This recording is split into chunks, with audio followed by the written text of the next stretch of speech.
우리는 지난 시간에 예레미야 3장을 보았습니다. 남유다의 우상 숭배를 주님이 음행으로 표현하셨습니다. 주님은 구역의 성도들이 감히 감당하지 못할 말씀, 바로 내가 너희 남편이다, 나는 너희 아버지다 선언해 주셨습니다.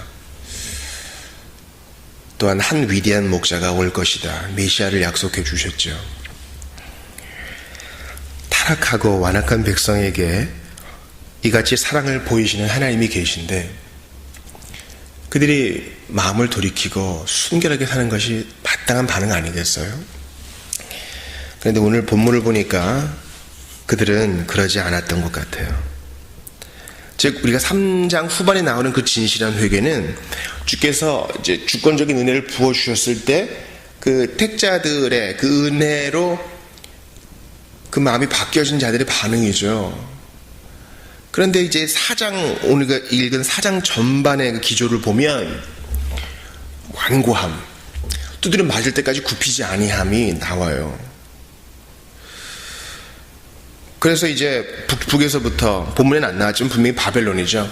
북에서부터 바벨론이 와서 둔덕을 쌓고 토성을 쌓고 예루살렘 성을 포위하고 그것이 이제 선지자의 마음을 아프게 하고 탄식하게 하는 것입니다.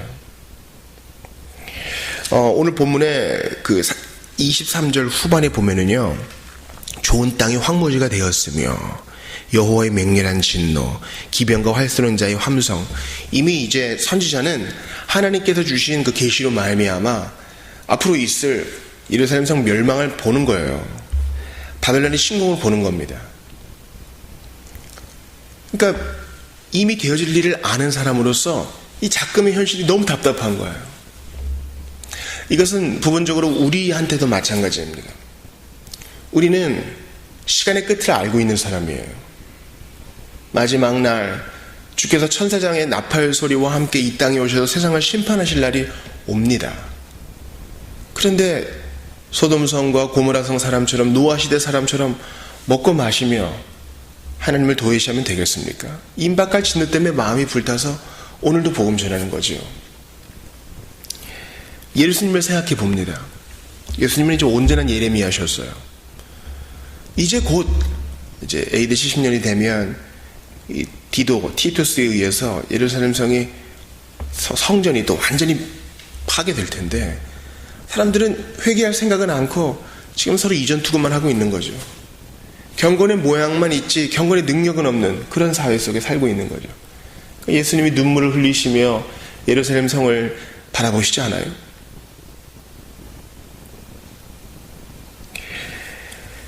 십자가 형장으로 가시는 예수님은요, 자신을 보고 우는 여인들에게 나보고 울지 말고 너와 너희 자녀들을 위해 울라 그랬습니다.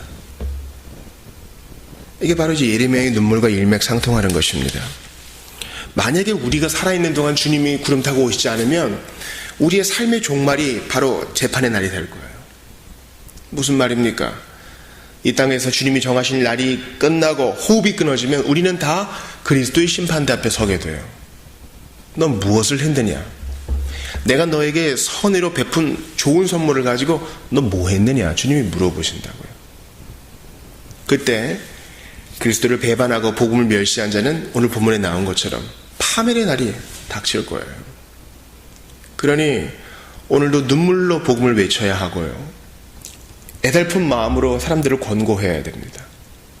저거 불쌍해서 어떡하나 하는 마음이 있어야 되는 것입니다. 선지자는 이러한 현실을 내어다보고 불평을 합니다. 10절 보세요. 내가 이르되 슬프도소이다, 주 여호와여 주께서 진실로 이 백성과 예루살렘을 크게 속이셨나이다. 여러분, 이건 뭐예요? 이르시기를 너희에게 평강이 있으리라 하시더니 칼이 생명에 이르렀나이다. 지금 예레미야가 거의 하나님께 따지는 것 같아요. 왜 그렇습니까? 하나님의 언약은요, 하나님의 계명을 지키고 주님을 사랑하는 자에게 형통을 허락하지만 하나님께서 주시는 모든 좋은 것을 무시하고 자기 좋은 대로만 가는 자에게는 주님의 징계가 있다는 것입니다. 당시에 거짓 선지자들의 말에 놀아나면서 그들은 회개를 거부했습니다. 회개를 거부하는 사회. 오늘날도 마찬가지예요. 어린이 청소는 젊은이 할 것 없이 진지한 걸 견디지 못해요. 진지한 거. 여러분, 유머러스한 거 아주 중요해요. 정말 중요합니다. 그런데 맨날 웃고 지낼 수는 없어요. 진지할 땐 진지해야 되고, 또 어떨 땐 정말 탄식에 사로잡혀 이 진지함 속에 기도도 해야 됩니다. 그런데 예레미야 시대의 유다 백성들은 그러지를 못했습니다. 다 잘 될 거야. 이런 헛된 신학에 놀아나면서 회개를 거부했기에 하나님의 심판은 정당합니다. 주님은 공연히 진노를 부으시는 분이 아니셔요. 타락했던 세 그룹, 즉 지도자 그룹들이 먼저 놀랍니다. 9절 보세요. 그날에 심판의 날이죠. 왕과 제사장들과 선지자들이 놀랄 것이다. 그들이 낙심하고 놀랄 것이다. 이 지도자 그룹의 타락은 백성 전체의 타락인데 먼저 지도자 그룹들이 놀라는 거죠. 어찌 이런 일이 벌어졌는가? 왜요? 평소에 진지하게 생각하고 기도하지 않았기 때문에. 평소에 회개하지 않으면 마지막 날이 올 때 몰아서 회개할 수 없습니다. 한번 크게 회개해야죠. 그런 거 없어요. 매일 회개해야 돼요. 영적인 생활에 있어서 로또는 없어요. 한 박은 없어요. 대박도 없어요. 매일매일. 주님의 명령은 간단합니다. 너 여기 붙고 저기 붙고 큰 나라에 붙으면서 그들을 연인으로 알고 있지? 사실은 너를 죽일 살인자야. 네가 품고 있는 죄도 마찬가지다. 너는 칼을 품고 있는 거야. 약속과 현실 간의 모순이 보이지? 그러나 임박한 재앙은 바로 너의 악함 때문이다. 그러므로 마음을 씻고 옛 길로 행하라. 주님이 말씀하십니다. 그래서 구체적으로 뭘 말씀하시냐면 3, 4절이에요. 보세요. 오늘의 6절입니다. 너희 묵은 땅을 갈아라. 가시덤불에 파종하지 마라. 그 가시덤불에 씨 뿌리면 계속 그런 거 날 거 아니냐. 다 갈아엎어야지. 그러면 4절 보세요. 너희 스스로 할례를 행하여. 이것은 누가 할례를 해주기를 기다리지 말고 네가 지금 있는 바로 그 자리에서 우리 종교개혁 500주년 기념 강좌처럼 나부터 지금부터 작은 일부터 결단하면서 주님 앞에 나가는 거예요. 아유, 그렇게 되겠지.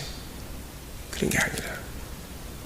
또한 난 몸에 할례 받았어요. 이걸로 만족하지 말고 마음 가죽을 베고. 이 말은 뭐예요?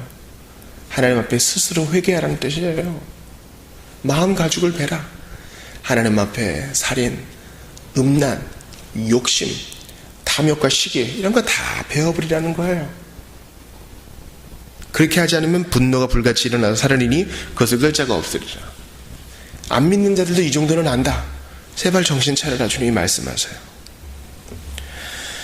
저는 특별히 이 회개라는 주제를 주님이 묵은 땅을 간다는 것으로 표현한 것에 감사를 드립니다. 그래서 이 주제를 발전시켜 주일에 여러분과 나누고 싶은 마음도 있어요. 예수님이 그 씨 뿌리는 그 자의 비유를 드시죠. 근데 엄밀히 말하면 그 비유는 씨 뿌림을 당한 네 가지 밭의 비유예요. 네 가지 땅의 비유예요. 씨는 똑같았죠. 그죠? 씨는 똑같아요. 근데 문제는 길가냐, 좋은 밭이냐, 가시덤불이냐, 돌밭이냐 그런 거죠. 이 마음밭, 이 씨는 하나님의 말씀이죠. 그 땅은 마음밭, 사람의 마음이고요. 하나님의 말씀은 여상해요. 늘 동일하다고요. 하나님의 말씀은 변개하지 않아요. 문제는 그것을 받는 사람의 마음의 문제인 거죠. 그래서 어떤 그 순진한 개혁파 목사는 하나님 말씀을 많이 전하면 예전에 윤리적으로 타락했던 한 교회에서도 청년사역을 많이 했던 교회에서도 그런 얘기 한 적이 있어요. 그 담임교육자가 자기는 많이 한다. 설교사역을 많이 하면 그중 하나는 맞을 거 아니냐. 그런 얘기를 하신 적이 있어요. 뭐 일견 틀린 얘기는 아니에요. 그러나 여러분 씨를 계속 돌밭에 뿌려보세요. 돌밭에 씨만 쌓이고 씨는 썩어갈 거예요. 아니면 새가 쪼아 먹거나 별 실이 없어요. 마음밭이 갈아져야 돼요. 돌밭이 갈아져야 돼요. 기계로 하든 소로 하든 어찌됐거나 땅을 갈아엎어야 돼요. 땅을 갈아엎어야 된다고요. 그게 바로 성령의 사역이에요. 청교도가 말한 준비의 사역이 바로 이거예요. 하나님의 말씀을 아무리 강조한다고 해도 성령께서 우리 마음밭을 갈아엎으셔서 우리 안에 정말 죄책감, 하나님 앞에 죄감이 일어나고 주님 앞에 예민한 양심을 다시 한번 일어나야 그리스도의 말씀에 반응할 수 있는 거지, 계속 설교만 듣는다고 변화되지 않습니다. 그래서 우리는 말씀 사역이 성령 사역이에요. 성령 사역이 말씀 사역이에요. 풍성한 말씀 사역과 더불어 성령의 사역을 강조해야 되는 것입니다. 제가 이번 주일에 전지, 가지치기에 대해 말씀드렸죠. 주님은 믿는 자가 더 열매를 맺게 하기 위하여서 과감하게 가지를 치십니다. 그때 이제 아픔이 있어요. 나무의 입장으로 아플 거 아니에요. 땅도 마찬가지예요. 밭을 갈 때, 그죠? 트랙터에 쟁기에 날을 깊이 탁 땅에 박아놓고 앞으로 전진 계속 할 때 그 묵은 땅을 밟아내고 이겨내고 돌은 드러내고 이럴 때 우리가 땅의 입장이라고 생각하면 아플 거예요. 과거의 더러움이 막 일어나요. 옛날에 묻어뒀던 쓰레기들이 다 드러나요. 더러운 욕정들이 다 드러나요. 하나님이 회개케 하시기 위해 다 드러냈어요. 그때 아픔이 있어도 갈아야 됩니다. 그래야 이제 좋은 씨가 떨어질 준비가 되는 거예요. 사랑하는 여러분, 우리가 아무리 말씀을 들어도 왜 변화가 안 돼요? 그래도 김재호 목사가 나름대로 열심히 준비해서 설교하고 글도 쓰고 하잖아요.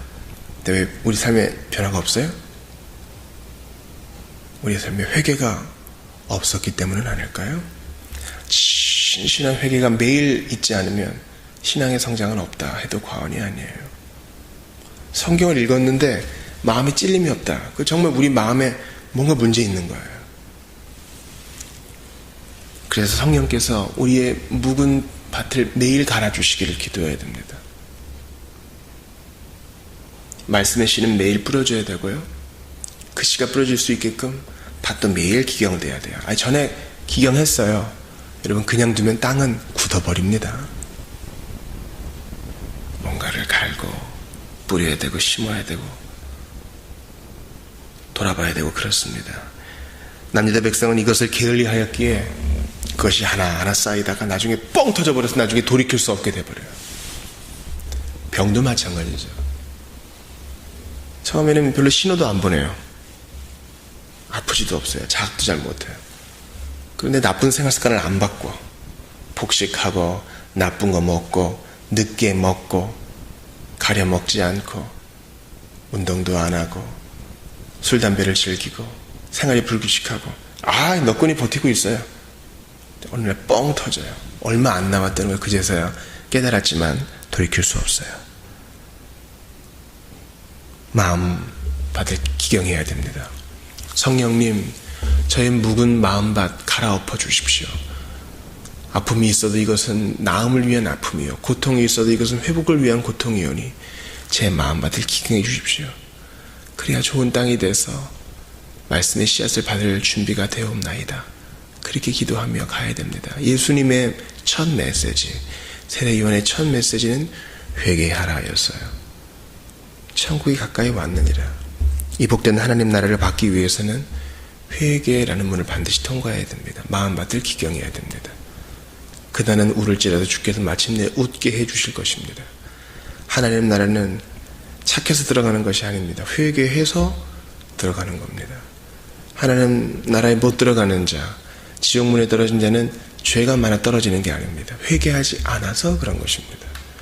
회개는 눈물과 콧물을 흘리며 감정적으로 크게 반응하는 것도 있지만 바로 그 순간 마음을 쉬면서, 바로 그 순간 주님을 생각하면서, 바로 그 순간 죄감을 느끼며 하나님 앞에 엎드리는 것이 본질입니다.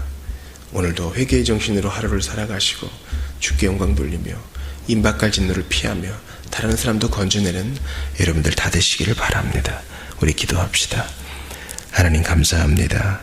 예레미야 4장 말씀을 가르쳐 주시니 감사합니다. 오늘 마음밭을 기경하라. 묵은 마음밭을 기경하라 말씀하시니 예 주님 제가 듣겠나이다. 그리고 바로 지금부터 순종하겠나이다. 마음을 돌이키겠나이다. 성령이여 우리의 마음가죽을 베게 하시고 성령이여 결단하게 하시어서 하나님 기쁘시게 하는 일에 헌신하게 하옵소서. 뭔가 대단한 봉사 한 방에 끝내는 것이 아니라 매일 회개의 삶이 감사의 삶으로 이어지도록 주께서 섭리하시사 역사하여 주시옵소서. 여행 중에 있는 성도 붙들어 주시고 마음의 중심 잡지 못하여 방황하는 성도 함께하여 주시어서 속히 주님 품에 오게 하시옵소서. 주께서 오늘도 예수님 십자가 빈무덤 바라보며 자신을 제어하며 주기 영광 돌리기로 작정한 모든 이들과 함께하여 주시옵소서. 개인 기도할 때도 성령으로 충만케 하옵소서. 예수님 이름으로 기도합니다. 아멘.